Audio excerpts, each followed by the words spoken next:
सहायक होता, सदगुरु का जो धरता ध्यान, कहे अवतार ऐसा सेवक, लाखों का करता कल्याण। तो वास्तव में सेवक किसको कहा गया? जो प्रभु को अपने अंग संग देखता है और दूजा भाव मिटाए मन से। दूजा भाव कौन सा? कि मैं भी हूं और परमात्मा भी है, तू भी है और मैं भी हूं, ये ईश्वर भी है, जगत भी है। ये जो दो भाव है जिसके हृदय में मिट गया, वही सच्चा गुरु सिख होता है। जो इस परमात्मा को अंग संग देखता है, वही सच्चा सेवक होता है। इस परमात्मा को अंग संग कैसे देखना है, उसका भी रास्ता बताया शहंशाह बाबा अवतार सिंह जी ने। कि कोई हरि को ढूंढ रहा है जंगल घाटी जा करके, अरे प्रभु को अपने अंग संग देखो पूरा गुरु रिझा करके। कैसे देखना है प्रभु को अपने अंग संग? दर्पण में परछाई रहती, दूध में धृत समाया है, यदि मिले सदगुरु पूरा तो ये दृष्टि आया है। हमें सदगुरु पूरा मिला है, इस बात को लेकर किसी को कोई शंका है कि हमें आधा गुरु मिला है? ज्ञान हमारा पूरा है, सदगुरु हमारा पूरा है, फिर वो दृष्टि क्यों नहीं आई हमारे पास? दर्पण में परछाई रहती, दूध में धृत समाया है। जिस तरह एक दर्पण के बाहर और भीतर एक ही व्यक्ति खड़ा होता है, जो दर्पण के बाहर है वही व्यक्ति दर्पण के भीतर होता है। तो जिस तरह दर्पण के बाहर और भीतर एक ही व्यक्ति खड़ा होता है, उसी तरह इस शरीर के बाहर और भीतर एक ही परमात्मा है। अंदर परमात्मा का टुकड़ा आत्मा नहीं है, एक ही परमात्मा शरीर के अंदर बाहर है। दूध में धृत समाया है, जैसे दूध में ही घी होता है। क्या घी को बाहर से लाके दूध में नहीं डालते? दूध में घी पहले से ही मौजूद होता है। उसी तरह इस शरीर में परमात्मा पहले से ही मौजूद है। तो दूध और घी एक ही है, अलग नहीं है। उसी तरह निरंकार और ये शरीर एक ही है, अलग नहीं।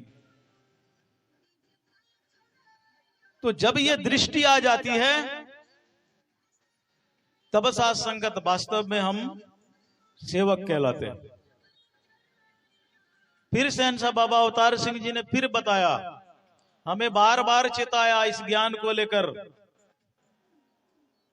साथ संगत, मनमुख गुरुमुख देह एक सी, पर होता ना इनका मेल, और भिन्न भिन्न है मार्ग इनके, एक पानी और एक है तेल। एक पिता के बालक दोनों, एक पास तो एक है फेल। तो गुरुमुख और मनमुख में अंतर क्या होता है? जैसे तेल की एक बूंद जब समुद्र पे पड़ती है तो वो सरफेस में तैरती है, ऊपर ऊपर तैरती है। समुद्र से उसका रिश्ता बना होता है, लेकिन उस समुद्र के साथ कभी वो एकमिक नहीं हो पाती, वो अपने आप को खो नहीं पाती, वो अपने अस्तित्व को खो नहीं पाती, वो ऊपर ऊपर सरफेस में तैरती है। लेकिन जो गुरुमुख होता है, उस पानी की बूंद की तरह होता है, जो उस समुद्र पे पड़ते ही अपने अस्तित्व को खो देती है, वो गुरुमुख होता है। और जो ऊपर ऊपर सरफेस में अपने अस्तित्व को रखकर इस परमात्मा की बंदगी करता है, इस परमात्मा से रिश्ता रखता है, वो मनमुख होता है। तो एक पिता के बालक दोनों, एक पास तो एक है फेल। मनमुख फेल हो गया। इसीलिए कहा कि मिटा दो अपनी हस्ती को गर, कुछ मर्तवा दाना खाक में मिलकर गुले गुलजार होता है। हम अपने आप को बनाने के चक्कर में लगे रहते हैं, मैं ये बन जाऊं, मैं वो बन जाऊं, मैं अच्छा बन जाऊं, लेकिन कभी ये भाव मेरे अंदर नहीं आता कि मुझे अपने आप को मिटाना है। और इस बनाने के चक्कर में मैं अपने आप को कभी बना ही नहीं पाता, क्योंकि बनाने के लिए भाव मिटने का होना चाहिए। साथ संगत, आदरणीय संत विवेक शोक जी ने एक बड़ी इंपॉर्टेंट बात कही थी, जो शायद हमें हजम हो भी या ना हो। और इसीलिए दास इन बातों को लेकर किसी भी संत महात्मा को कोई दबाव नहीं देता कि जो कहा जा रहा है यहां से उसको मानना ही पड़ेगा। पर बड़ी मार्मिक बात है, अब जी के चरणों में रखूंगा उस महात्मा की अमोलोक वचन, और शायद ऑनलाइन के माध्यम से आप जी ने सुने भी होंगे, एक बार और सुना देता हूं आपके चरणों में। सत्संगत, बाबा जी इस तरह दिल्ली में गुद्दी पे विराजमान है। सदगुरु बाबा हरदेव सिंह जी महाराज गुरु गद्दी पे विराजमान है, और बगल से आदरणीय संत विवेक शोक जी को समय मिला अपने विचारों को रखने के लिए। बाबा जी की तरफ इशारा करके कह रहे हैं कि हमारे पिता ने हमारे साथ एक कमाल का खेल खेला है। बाबा जी की तरफ इशारा करके कह रहे हैं कि हमारे पिता ने हमारे साथ एक कमाल का खेल खेला है। कौन सा खेल खेला है हमारे पिता ने हमारे साथ? वही खेल जो एक पिता अपने पुत्र के साथ खेलता है। कहता है, बेटा देख, टेलीविजन के पास जा और एक बार ताली बजा तो देख टेलीविजन ऑन हो जाएगा। अब बेटा वैसा ही करता है, एक बार पास जाता है, एक बार ताली बजाता है, टेलीविजन ऑन हो जाता है। बेटा बड़ा खुश होता है कि भाई मेरी ताली में वो पावर है कि टेलीविजन ऑन हो गया, कमाल हो गया। फिर कहता है, बेटा देख देख, 2 बार ताली बजाएगा ना तो टेलीविजन ऑफ हो जाएगा। बेटा 2 बार ताली बजाता है तो टेलीविजन ऑफ हो जाता है। बड़ा खुश होता है कि भाई मेरे करने से हो रहा है, मेरी ताली में वो पावर है। लेकिन उसे ये नहीं पता था कि उसका पिता पर्दे के पीछे छुप के रिमोट को दबा रहा था। वो जब जब भी ताली बजावे तब तब भी पिता रिमोट को दबावे। तो ये खेल उसके पिता का है, उसके बच्चे का नहीं है। यही खेल हमारे पिता ने हमारे साथ खेला। कैसे खेला? अब इस उदाहरण को यदि एक्सप्लेन किया जाए तो पहले ही प्रण में कह दिया सदगुरु ने। सदगुरु मतलब किसने कहा? स्वयं परमात्मा। सदगुरु देह का नाम नहीं है, सदगुरु होता ज्ञान है। सदगुरु को एक देह समझना भूल है अज्ञान है। गुरु हरि है एक है, इसमें भेद न किंचित भाई है। कहे हरदेव जुगो जुगो से अटल यही सच्चाई। तो निराकार और सदगुरु में कोई भेद नहीं है। तो सदगुरु ने पहले ही प्रण में कह दिया कि देख भाई, तन मन धन मेरा है। तन मन धन निरंकार का है, यानी मेरा है, सदगुरु ने कहा। फिर अगले ही पल कहा कि देख, ये ज्ञान मैंने तुझे दे दिया, उसके बाद तुझे 3 कर्म करना पड़ेगा। सेवा करना पड़ेगा, सत्संग करना पड़ेगा और सिमरन करना पड़ेगा। सत्संगत, जब तन मन धन तेरा है तो फिर मैं कौन होता हूं सिमरन और सेवा और सत्संग करने वाला? जब तन मन धन तेरा है तो सेवा भी तू ही करेगा, सिमरन भी तू ही कर रहा है और सत्संग भी तू ही कर रहा है। तो यही खेल हमारे पिता ने हमारे साथ खेला। हम ताली बजाते रहते हैं और ये रिमोट दबाते रहता है, और हम इस भ्रम में जिंदगी को जिए चले जाते हैं कि मेरे करने से होगा, मेरे करने से हो रहा है। सत्संगत कहते हैं, man is driven by the thoughts. मनुष्य अपने विचारों द्वारा चलता है। आंख, नाक, कान, जबान, त्वचा, ये 5 ज्ञान इंद्रियां, और हाथ, पैर, मुंह, मूत्र द्वार, मल द्वार, ये 5 कर्म इंद्रियां। ये किसके इशारे से चलती है? ये मन के इशारे से चलती है। और मन को इशारा कौन देता है? मन को इशारा इन निरंकार देता है। ये थॉट्स देगा मन में, तब तो ये शरीर काम करेगा, नहीं तो नहीं काम करेगा। इस मन में थॉट्स आना बंद हो जाए, ये शरीर का चलना फिरना बंद हो जाएगा, वर्कलेस हो जाएगा। यही खेल हमारे पिता ने हमारे साथ खेला। तो जहां पर 2 का अस्तित्व नहीं होता, जिसके अंदर 2 का भाव नहीं होता, वो सच्चा गुरु सिख होता है। भाई मेरे करने से कुछ नहीं होगा, तू जो कर रहा है वो कर रहा है। Everything is pre plan. हर एक इंसान की अपनी एक कहानी है, और उस कहानी के पीछे अनेकों घटनाएं हैं, और जब घटना से घटना मिलती है, कड़ी से कड़ी मिलती है, तब उस इंसान की कहानी पूरी होती है। और हर एक इंसान को यह लगता है कि आज से कुछ दिन पहले, कुछ साल पहले, कुछ महीने पहले अगर उस समय मैं वो गलती ना किया होता तो आज मैं वहां पर होता। वहां पर मैंने वो गलती कर दी, इसलिए आज मेरी ये अवस्था है। पर वो गलती मैंने नहीं की, इसने करवाया। अगर मैं वो गलती नहीं करता तो आज मैं सदगुरु के दरबार पे नहीं पहुंचता।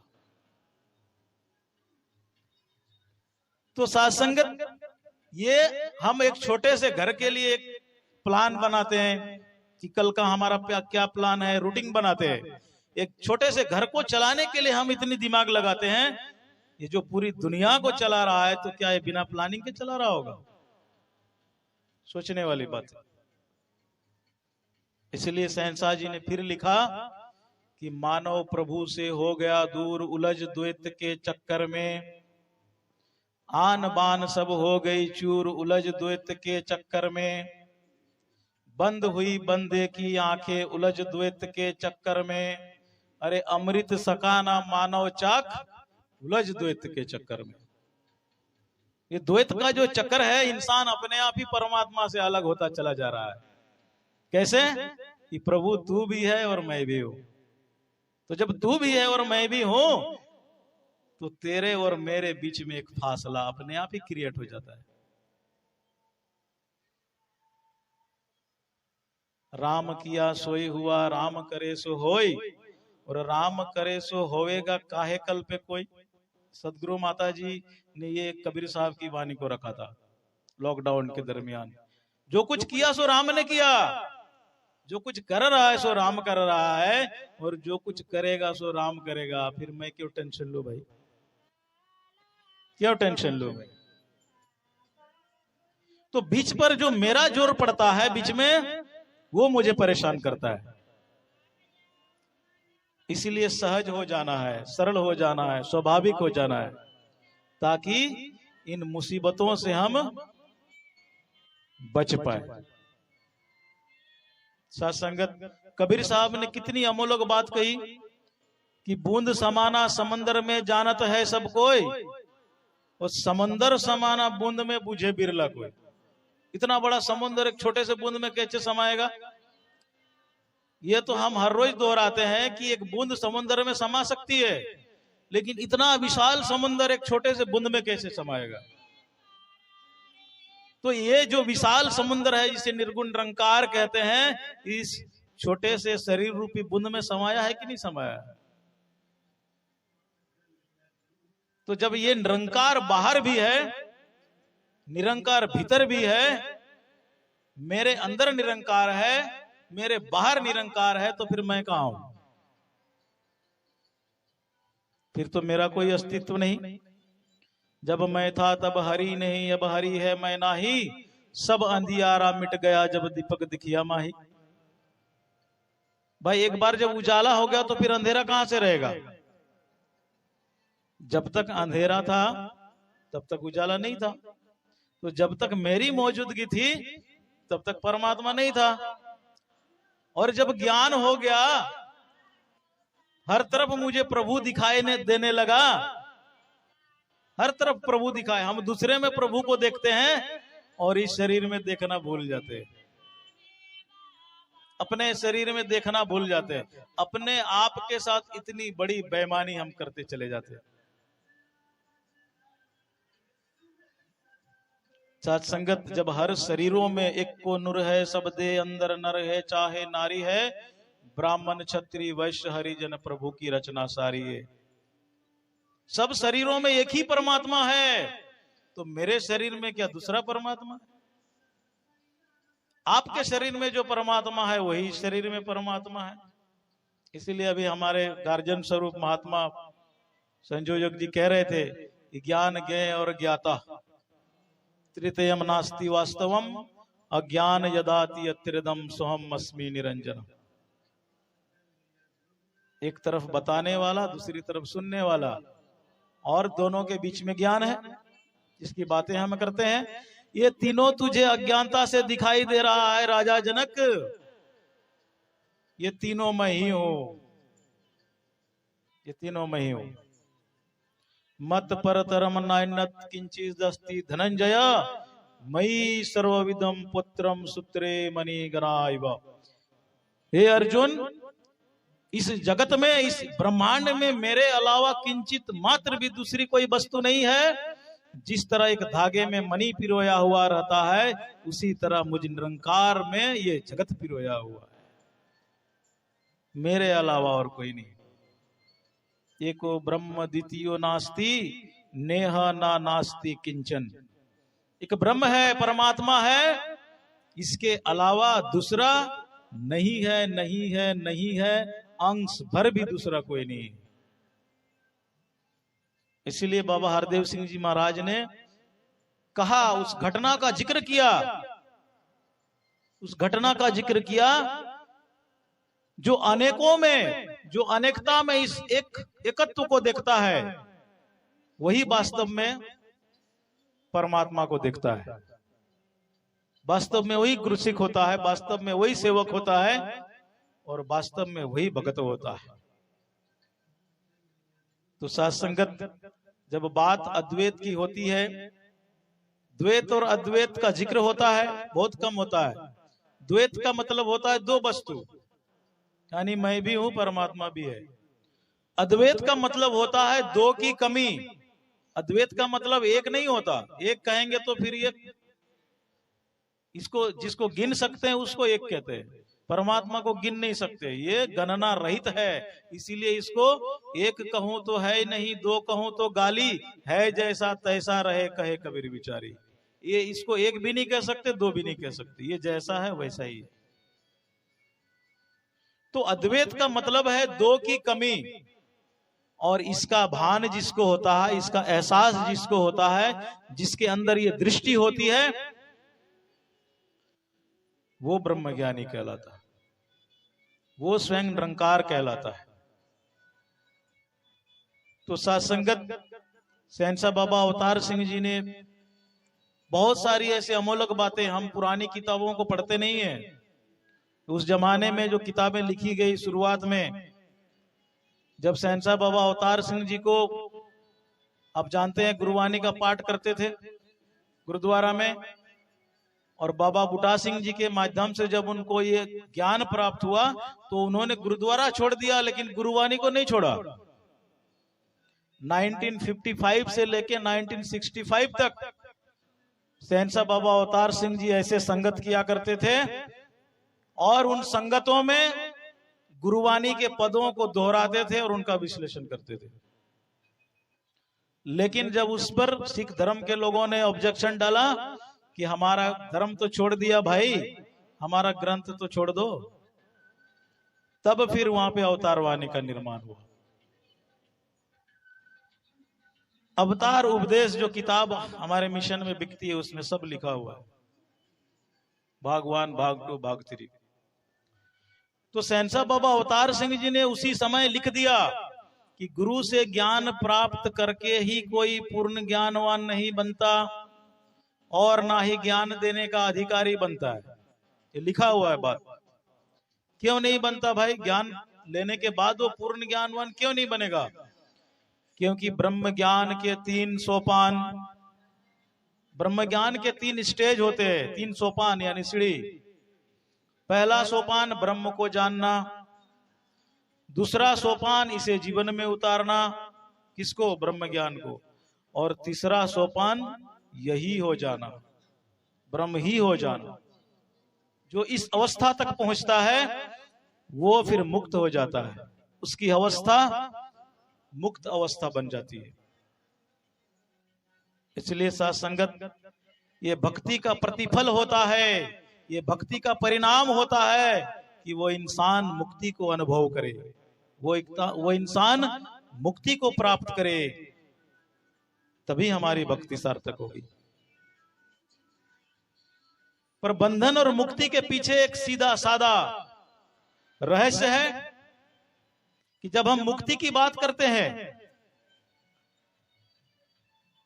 तो ये भावार्थ होता है, ये स्पष्ट होता है, सामने ये प्रतीत होता है कि किसी को किसी से मुक्त होना है, किसी को किसी से छुटकारा पाना है, किसी ने किसी को बांध के रखा है और जिसने जिसको बांध के रखा है उसको उससे रिलीज होना है, छुटकारा पाना है।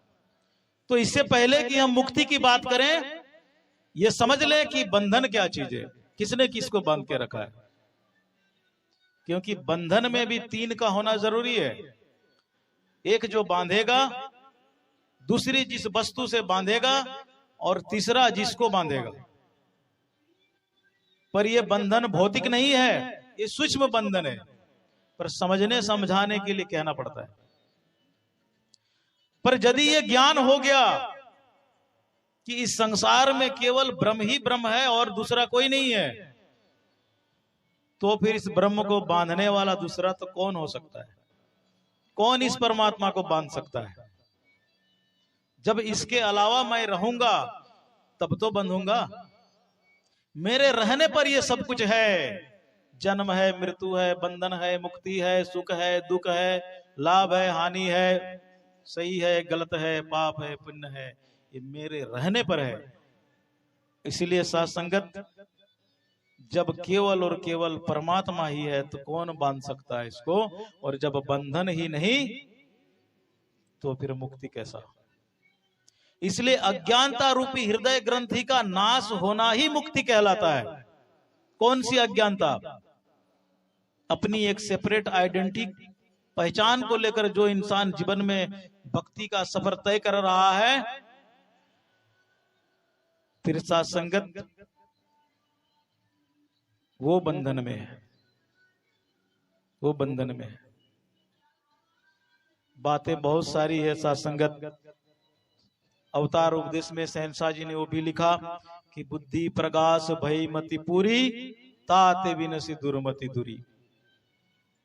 मेरी यह छोटी सी बुद्धि अज्ञानता के अंधकार में पड़ी हुई थी, सतगुरु सच्चे पातशाह की मुझ पर कृपा हुई और मेरी द्वैत बुद्धि मुझसे दूर चली गई। साथ संगत जी, ये इंसानी आत्मा परमात्मा से अलग नहीं, परमात्मा से दूर नहीं, और ये परमात्मा मनुष्य से अलग नहीं, मनुष्य से दूर नहीं। साथ संगत, बात समझने की है कि सदगुरु हमें कहना क्या चाहता है। शब्द के पीछे जो मैसेज छुपा होता है, वो मैसेज मेरी समझ में आ जाए, वो संदेश मेरे हृदय तक पहुंच जाए। और इसीलिए इस ज्ञान को इशारा कहा गया। इशारा, इशारे का मतलब होता है कि मैं जो कह रहा हूं उसको छोड़ दो, जो मैं कहना चाहता हूं उसको पकड़ो, उसको कहते हैं इशारा। इशारे का मतलब है कि जो मैं कर रहा हूं उसको मत देखो, जो मैं करने का इरादा रखता हूं, जो मैं करना चाहता हूं उसको पकड़ो। साथ संगत, जब दो तलियों के बीच में इशारा दिया सदगुरु ने,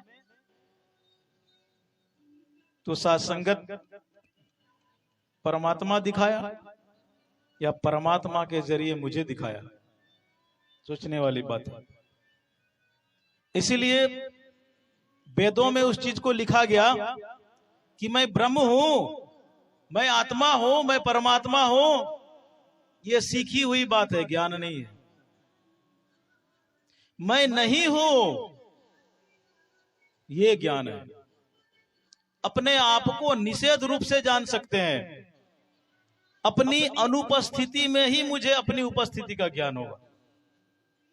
जिस दिन मुझे अपनी अनुपस्थिति का ज्ञान होगा, उसी दिन मुझे अपनी विराट अस्तित्व का ज्ञान होगा। साथ संगत, समय भी काफी हो चुका है और दास